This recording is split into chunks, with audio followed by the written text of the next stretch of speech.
We want to be safe. We want to be comfortable. We want to know how it's all going to turn out. Actually, the truth is we don't want to know. We actually want somebody to give us a guarantee, don't we? Well, why not? And we can do spiritual damage to ourselves if we believe that using our spiritual tools is a guarantee that it will work out. It's not. It's a guarantee that you will be fully alive while you're leaping.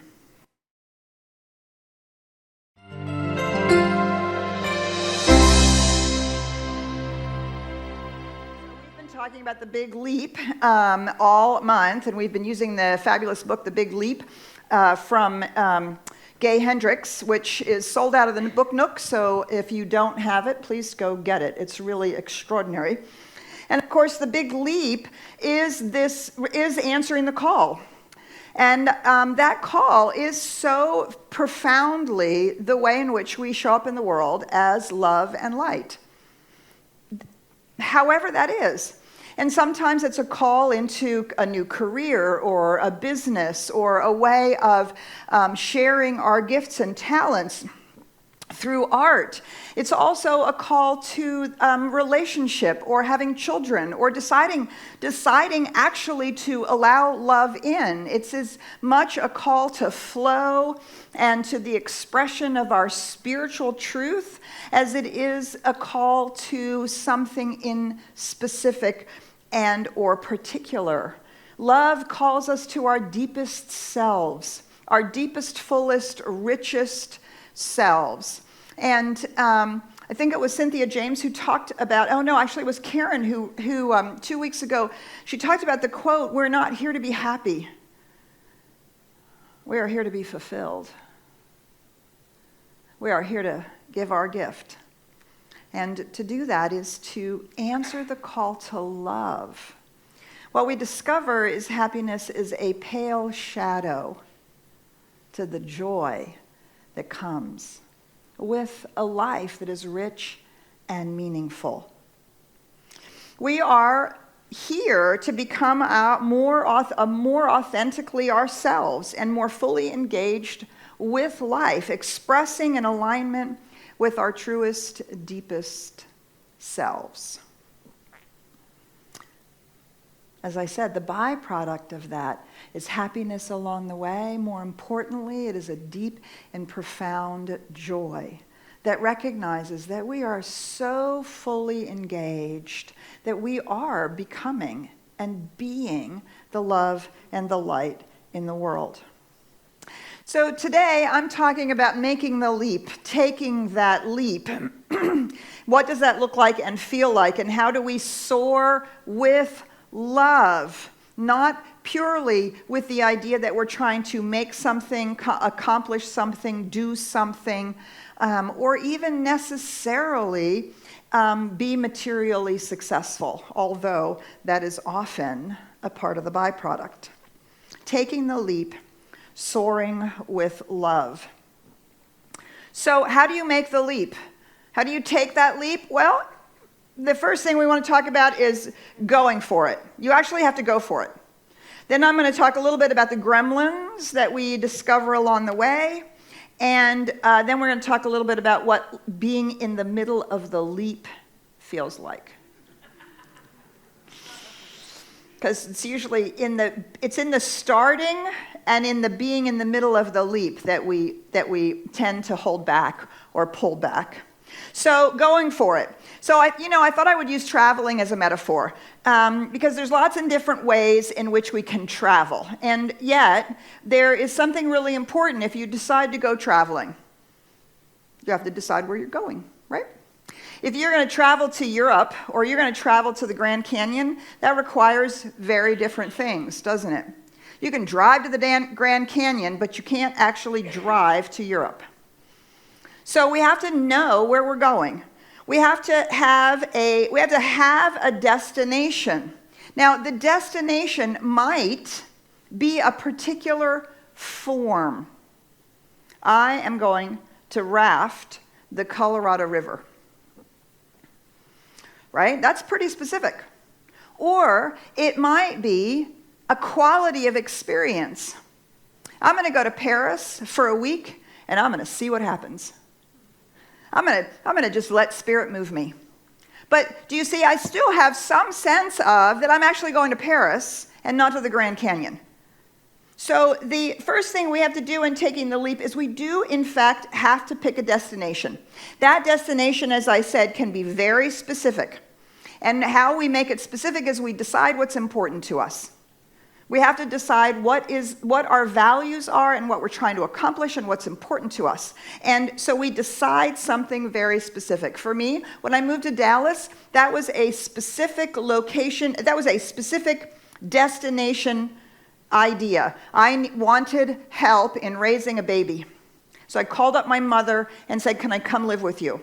She happened to live here in the Dallas-Fort Worth Metroplex. Right? But my destination was help with raising a baby. Brought me to Dallas. Very, very specific. On the other hand, we can also, as I said, this type of experience, which is really about the quality of the experience or the end result that we are wanting to leap into. And this allows for a lot of flexibility with form. So calling out my mother, "Can I live with you?" Do you see there's not a lot of flexibility in that form? It's yes or no, right? "I'm going to come live with you because I need help. I want you to be a part of raising my son." But we can also have a very different experience where we're thinking about the quality. So when I went on my sabbatical a couple of years ago, I went to Denmark, and I had rented this little house for 3 weeks, this little tiny house in a little tiny fishing village, where I was going to sit on the little tiny back porch. Are we getting the picture? A little tiny house in a little tiny village on a little tiny back porch, and I was going to sit there for 3 weeks, and I was going to start learning how to write a book. And I envisioned myself walking along the beach and walking along the little river area that they had and coming back and sitting on my little porch starting to write. And I had this whole idea about how that was going to look, and I was all excited. So I went on my sabbatical. I got to visit my family a little bit, and I got on the train, and I took the train up to Denmark. I got off at the little station. I dragged my suitcase through the little town, found the door, got into the little place. And it was not what I had expected. It was, yes, admittedly very little, and it was also very old. And within about a 4-hour period of time, I was coughing and sneezing. It was so musty and so mildewy. I ended up calling the company through which I had gotten the place and said, "I can't stay here," and I can't stay here. I couldn't sleep in the bed.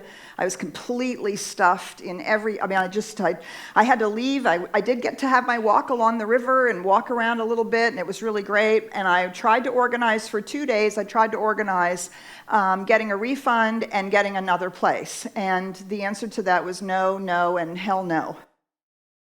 I'm so glad you joined us today. That makes you a part of CSL Dallas, and we love that our community continues to grow. And we also love to give great spiritual content.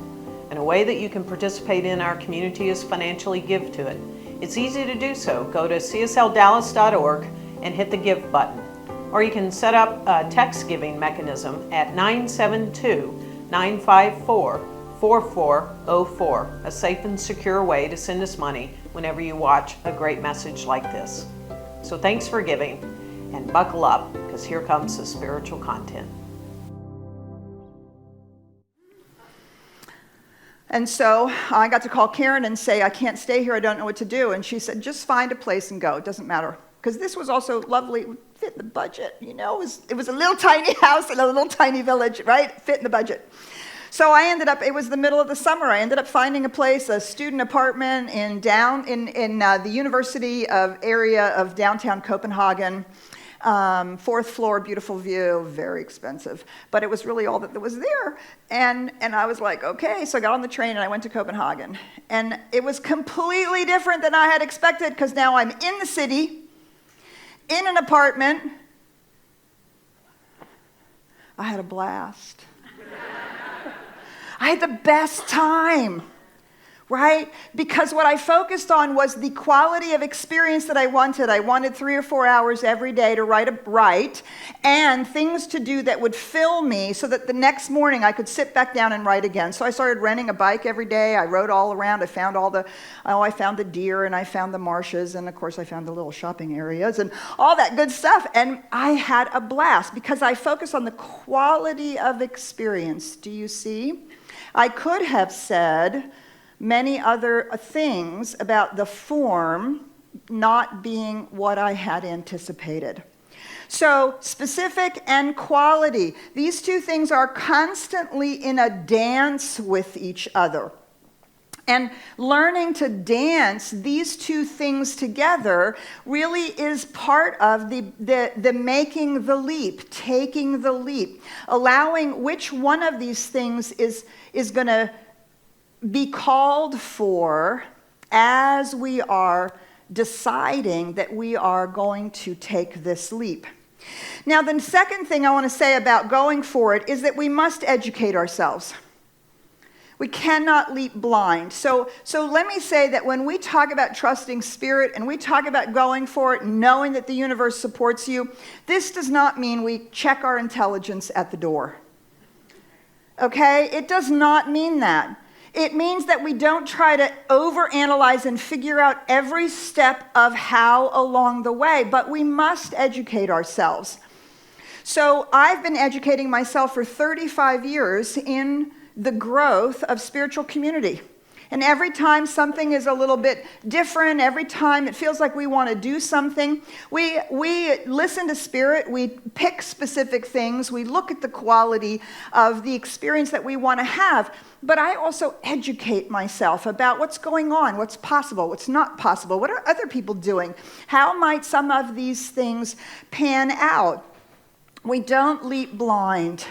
I can't tell you how many times I watch people leap blind, thinking that educating yourself is somehow overly analyzing or intellectualizing. No, overly analyzing and intellectualizing is deciding every single step of the way as it has to be and making sure that we have all of that in place before we leap. That is overanalyzing. So we have to educate ourselves.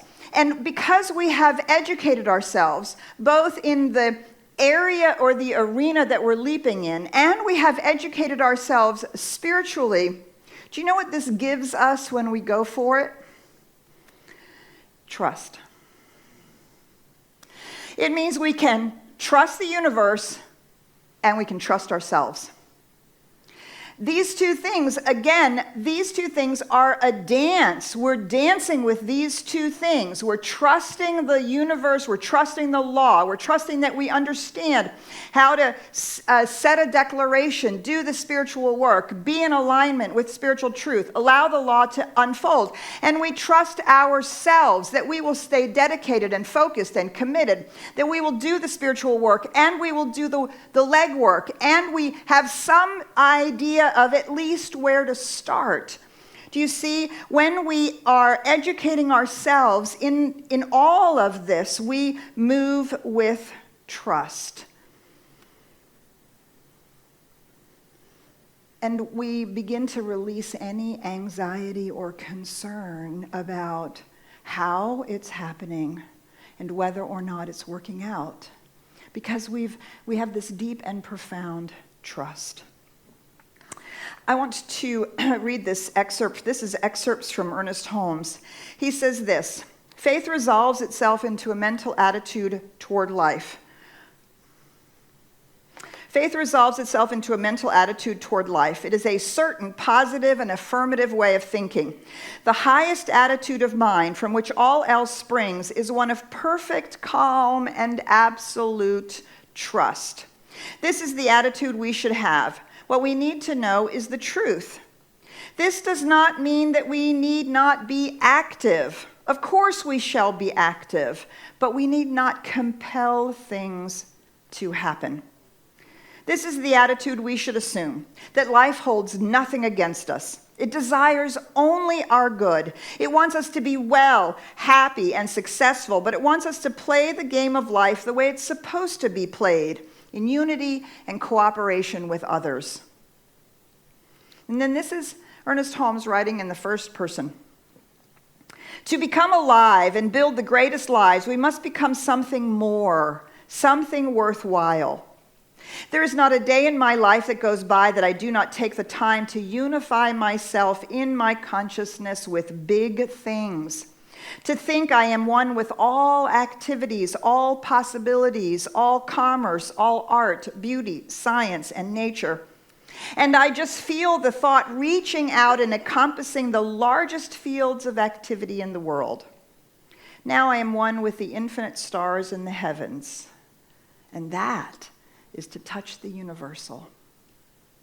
Do you see, I have a part, and the universal has a part. I have a part to do that imagining, to do that work, to imagine the end result, to imagine the qualities, to educate myself, to be a part of what's going on. That's my part. And then it is the universe's part, the law's part, to support, to outpicture, to take that and to make it unfold. And for that, when we are living in both of those places, do you see we are in extraordinary trust? The opportunity for us to go for it, to really, really go for it. There's a wonderful quote that many of you, I'm sure, are familiar with. It actually is attributed to Goethe, and only the last section of it is actually written by Goethe. This quote is from William Hutchison Murray. Until one is committed, there is hesitancy, the chance to draw back, always ineffectiveness. Concerning all acts of initiative and creation, there is one elementary truth, the ignorance of which kills countless ideas and splendid plans. That the moment one definitely commits oneself, then providence moves too. All sorts of things occur to help one that would never otherwise have occurred. A whole stream of events issues from the decision, raising in one's favor all manner of unforeseen incidences, meetings, and material assistance, which no one could have dreamed would have come our way. Whatever you can do or dream you can, begin it. Boldness has genius, power, and magic in it. Begin it now. You see, to go for it in making the leap, as we have understood where we're going and what the quality is, and we've educated ourselves about both the spiritual and physical aspects of how this unfolds, that trust allows us to move forward. And serendipitous things happen. We draw in all kinds of things that we couldn't possibly have figured out had we tried to analyze and figure out every step of the way. Will you get to Paris if you don't get on the plane? No. Will you raft the Colorado River if we don't get on the raft? No. At some point, taking the leap, making the leap means we have to leap. We actually have to go for it. And we have to go for it in spite of our trepidations and our unknowingness and our not having everything figured out, right? So in taking the leap into our lives is a tremendous amount of courage, but it's also bold. So boldly go into your love. Boldly go into your marriage or your relationship. Boldly go into a new idea or a new creative endeavor. Boldly go into your spiritual growth. I am going to experience my oneness. Be bold about the claim and the declaration. What is the destination? What is the quality of life experience? And as we act, providence acts with us. Ralph Waldo Emerson says, of course the dice of God is always loaded. It's loaded in your favor. And how do we know that? Because the universe is always unfolding toward life. It's always unfolding towards this constant opening of this verdant life, this teeming life. Whether do you know that there's life living in the ice in Antarctica? In the ice. You go down to the trenches at the bottom of the ocean, whatever it is, however many fathoms, whatever, it's ridiculous how deep it is, right? In the vents, the sulfur vents that are coming out from the magma of the middle of the planet, the heart of the planet itself, and they said nothing can live there. Ha ha ha. They've discovered all kinds of life. There's life everywhere. And given non-human interference, it does beautifully in living, right? Even if you go out into the forest and you say, oh, God, the tree has died. What does it do? It falls over so that new trees can grow. Makes light so a new tree can grow up. The tree itself becomes what they call a nurse log. Little seedlings grow out of the tree. It nourishes it. And the forest is forever and continually renewed. Life is always for life. It is always for life. And that life is the love and the light of the universe itself seeking to express. And that's what's calling us. That's what we're rising into, and that's what we're being asked to leap into. And it can be a little scary, as we know, as we've read, and as Karen talked about, we limit ourselves because it gets a little scary. We want to be safe, we want to be comfortable, we want to know how it's all going to turn out. Actually, the truth is we don't want to know. We actually want somebody to give us a guarantee, don't we? Well, why not? And we can do spiritual damage to ourselves if we believe that using our spiritual tools is a guarantee that it will work out. It's not. It's a guarantee that you will be fully alive while you're leaping. Do you see the difference? Because if we're guaranteed, we're not leaping. We're in our comfort zone. We're in our safe space. If we know how it's all going to work out, we haven't leapt. We're right in the status quo of our lives. And if we're good with that, great. If we're good with that. But maybe there is a place in your life, one small aspect of our lives, that is calling us to a deeper, richer, fuller love. A deeper, richer, fuller life. A deeper, richer, fuller givingness of ourselves into the world, whether it is in work or service, raising children, growing a garden, saving the world. So we decide to leap and we go for it, we just leap off the edge, we've educated ourselves, we're going to trust the universe, and then, oh my God, what happens? Ah! What were we thinking? What was I thinking? Why did I ever think this was going to work out?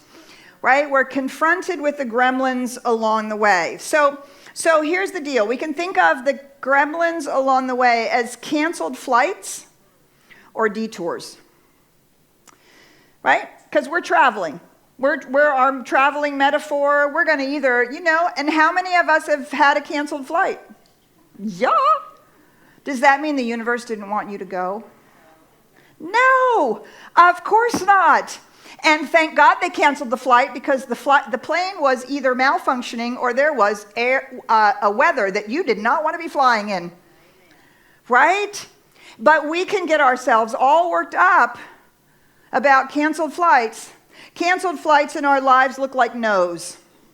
They look like closed doors, false starts, things that didn't work out the way that we thought that they would. And we ascribe meaning to them. And we say, oh, that must mean I'm not supposed to do it. Or, I didn't do it right.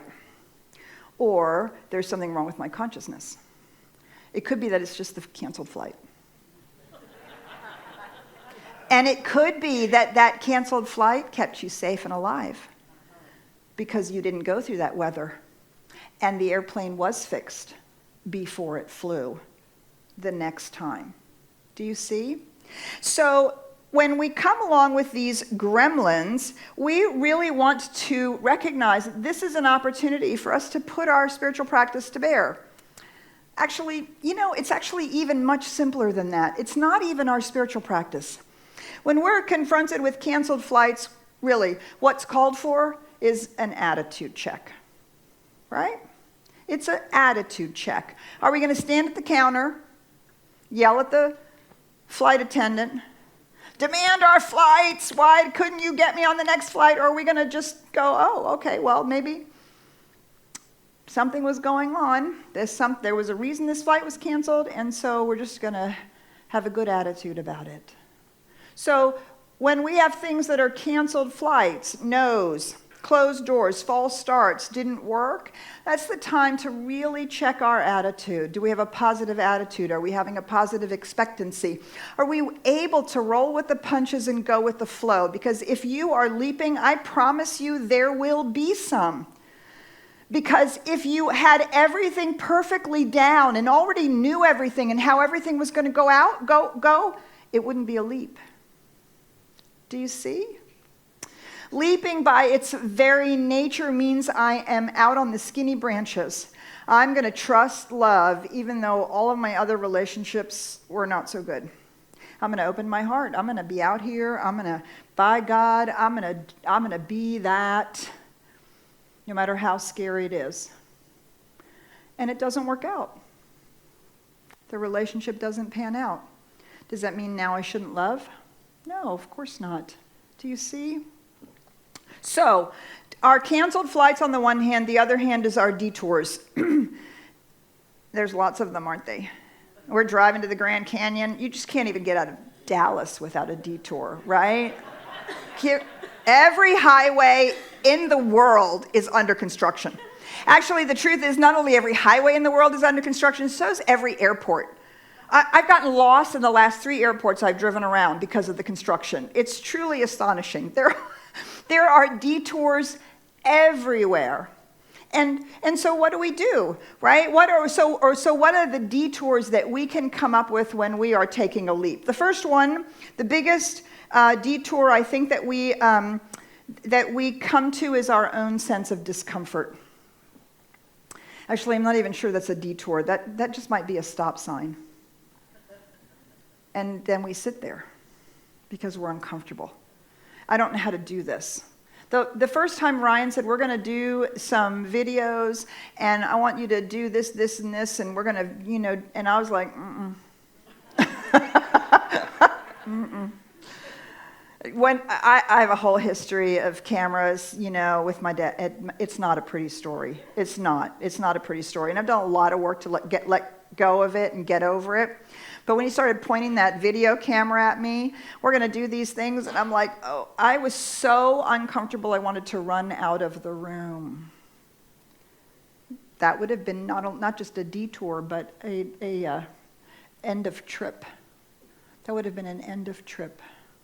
So we have to be aware that we are going to be uncomfortable. We are going to be asked to do things that we don't know how to do, that we don't like to do, that we are uncertain about, and it's going to take us into whole new arenas. We are, after all, leaping into something very different.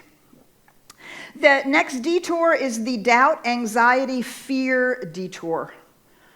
The doubt, anxiety, fear detour. And I know in our book, The Big Leap, it talks a lot about fear. And I think a lot of people say, well, I'm not afraid. I don't really run my life by fear, but we could use the words doubt and anxiety and check in.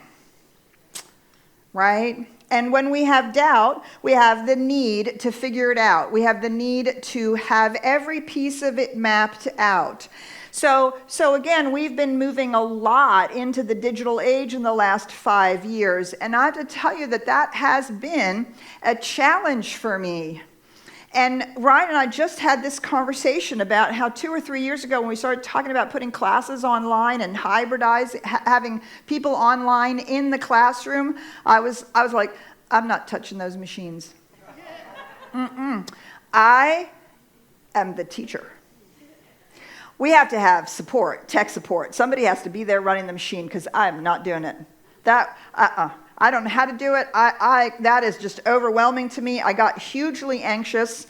Actually, I had so much anxiety, I actually canceled a class because I just couldn't do it. I couldn't do it. I was like, no, I can't do it.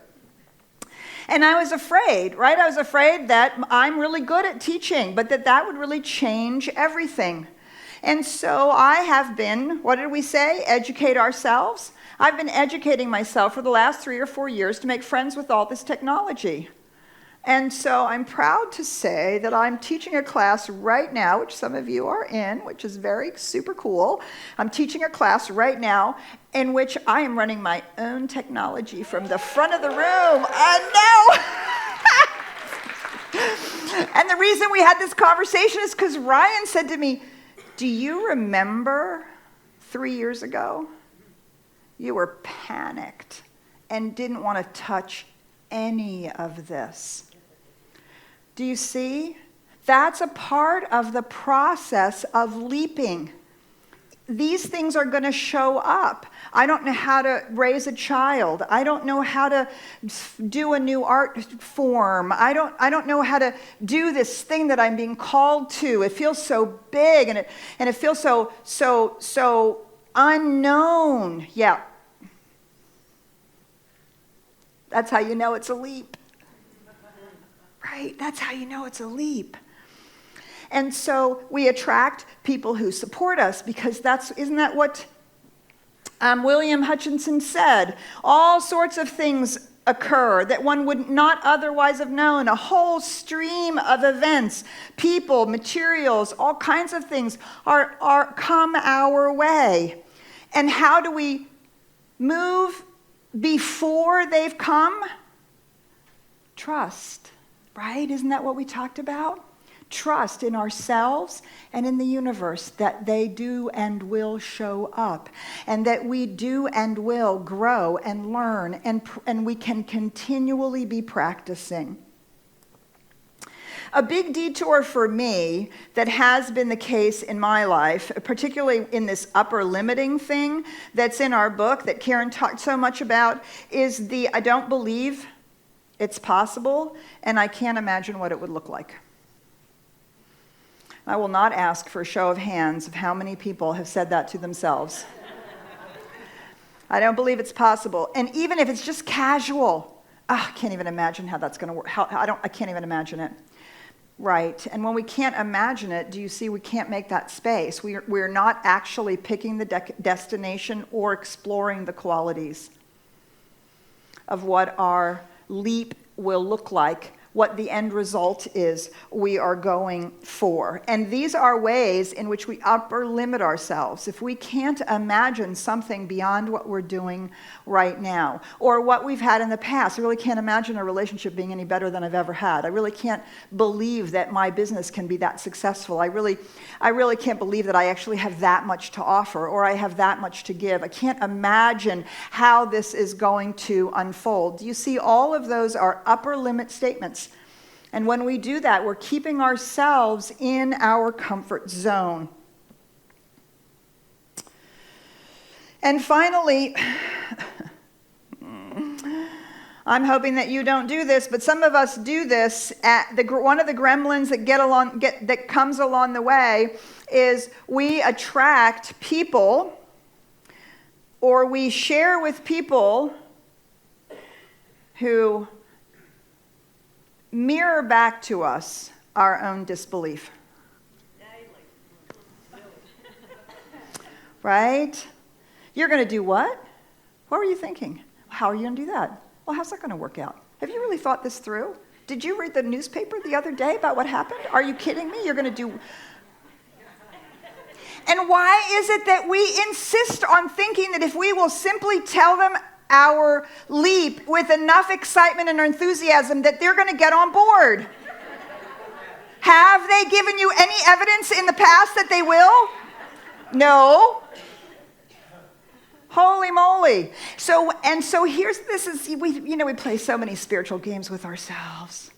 So when we are not willing to look at our own gremlins, our fear, our anxiety, our doubt, and we're not willing to do the spiritual work that's required, we project it out there and we attract people who will tell us what we ourselves are thinking. And they will reinforce for us our fear and our anxiety and our doubt. And then we say, see, it's too much. I can't do it. It's too much. I won't be able to handle it, whatever that is. These are our gremlins. And being clear about it and paying attention to it and not being afraid. This is just like part of the process. It's like saying, okay, I'm gonna garden. I know not everybody's a gardener, but I love gardening, so you have to just bear with me. I'm gonna garden, and I'm gonna grow carrots. And I'm gonna put a whole bunch of little seeds. You know, you make a little row, you make a little depression, you get your little carrot seeds, and you put a whole bunch of seeds in there. Way more than you need. They start to grow. They start to sprout. What do you have to do? You have to go out there and you have to thin them. You have to take seeds. You have to take perfectly good carrots out of the row so that the other ones can grow. Right? Now, if we know that that's something that has to happen, we do not have to feel bad about the carrots that we're weeding out, who did not get to fully express their lives in full carrothood. You think I'm jesting? When I first really got deeply involved in metaphysics and the science of mind, and I did that, and I thought, oh my God, there's life right there, and I'm ripping it out. How is that possible? Because it's just part of the process, right? And you have a blackberry bramble that's taking over your backyard because the blackberries will actually grow better if you prune the bush. If we know that these things are needed and required, if we know that these things are going to happen, and we know, of course, the blackberry bush is actually going to try to take over the backyard, right? So we don't have to get wigged out about it. We just have to go out there and trim it on a regular basis, over and over and over and over and over again, right? Because it is in the nature of blackberry brambles to take over the yard. It is in the nature of leaping to have gremlins, because you are moving outside of anything that you have been comfortable with in the past. So we have to become comfortable with our discomfort. Welcome it. See that it is telling us that we are, in fact, in the leap. Being in the leap. So what does being in the leap actually feel like? What does starting to soar actually feel like? It feels like we've let go of the one trapeze and we have not yet grabbed a hold of the next one. That's what it feels like. And how many of us swing on this trapeze because we haven't yet grabbed this one? What would happen if we actually grabbed both trapezes at the same time? We would hurt ourselves. We would be stuck. We would hang there in the middle going, uh-oh. Between trapezes. We can't go backward and we can't go forward. And this is a part of the process. There will come a time in making the leap where it will feel like to you nothing is working. Nothing is working because the old is the old trapeze that you're trying to let go of, and the new has not yet arrived. And this place of not working, things not working, I know it sounds so weird, but you have to actually celebrate it. Because it actually means you've leapt. You're in the middle of leaping. And things are kind of a little weird. You're like floating in the air in between the two trapezes. And it can get a little uncomfortable because the old stuff doesn't work anymore. Celebrate that. That means the new is pulling you. It's pulling you so strongly that you are actually letting go of the old. When we are in this place, this is the place where we have to dig deeper into ourselves and deeper into spirit. Actually, wait, isn't that the same thing? Isn't that the same thing? Right? Deeper into our spiritual practice, deeper into our spiritual knowing, and deeper into the application of that spiritual practice and knowing, because we know who we are. We are, in fact, that love and light seeking to rise out into the world, seeking to be expressed in the world. And so we go for it. We dig even deeper, which means we have to trust more and practice more.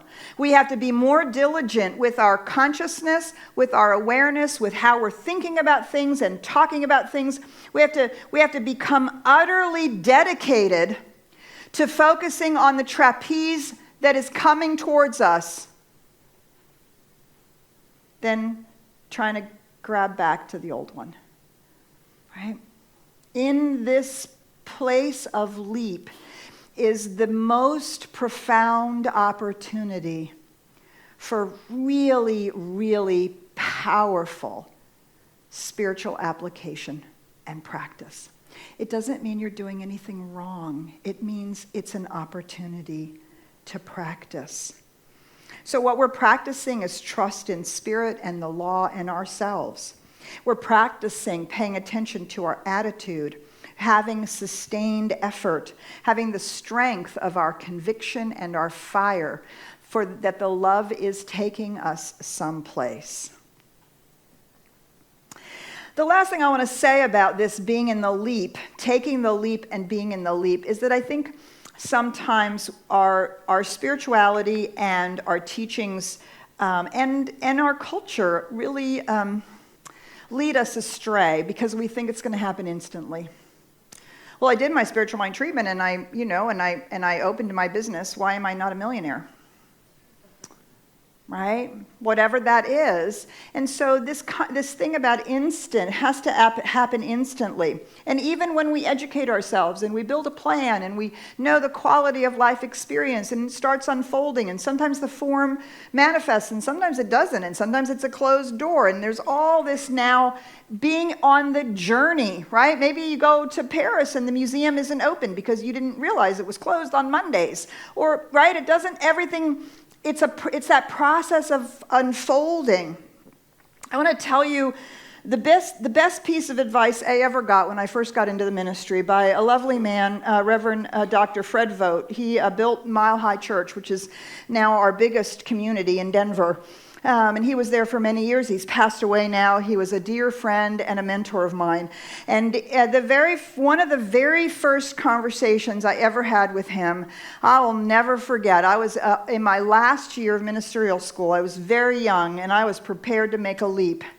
And I was so scared, I can't say how scared I was on a Sunday morning. And he said this to me, which some of you have heard me say. I've said it to you too. It's not just true about ministry.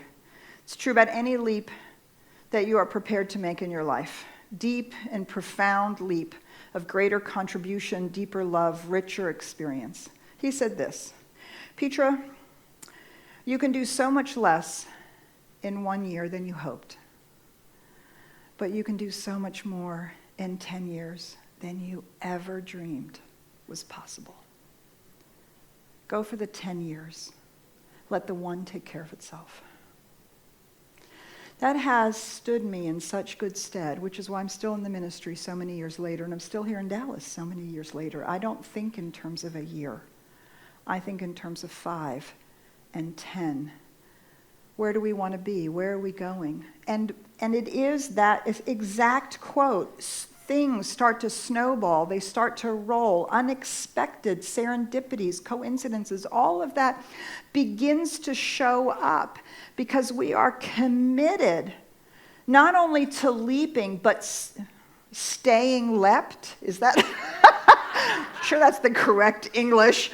Staying in the leap, right? It's not shrinking back when the gremlins start appearing. And it doesn't necessarily come in the year that we thought it might. But I promise you that in the long run, so much more will be available to you for you to give the love and the light that you are, so much more comes into being if we're willing to look for the long haul. I call that sustained effort.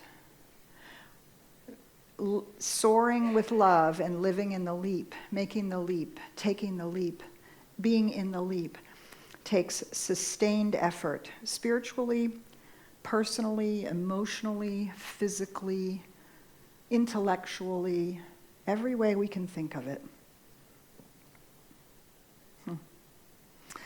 So I want to close with this idea that I wish I really looked for where this comes from. I know it comes out of the Buddhist tradition. I don't actually know what the attribution is. I don't know who to credit it for.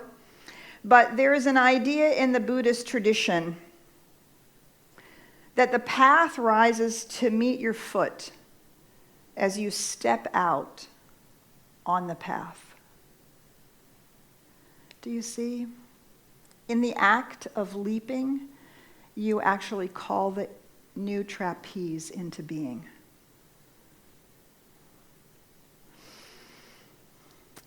Take a breath. Go within. Inviting you to close your eyes. Our deepest fear is not that we are inadequate. Our deepest fear is that we are powerful beyond measure. It is our light, not our darkness, that most frightens us. We ask ourselves, who am I to be brilliant, gorgeous, talented, and fabulous? Actually, who are you not to be? You are a child of God. Your playing small does not serve the world. There's nothing enlightened about shrinking so that other people will not feel insecure around you. We are all meant to shine as children do. We were born to make manifest the glory of God that is within us. It's not just in some of us, it is in everyone. And as we let our own light shine, we unconsciously give others permission to do the same. As we are liberated from our own fear, our presence automatically liberates others. And so it is.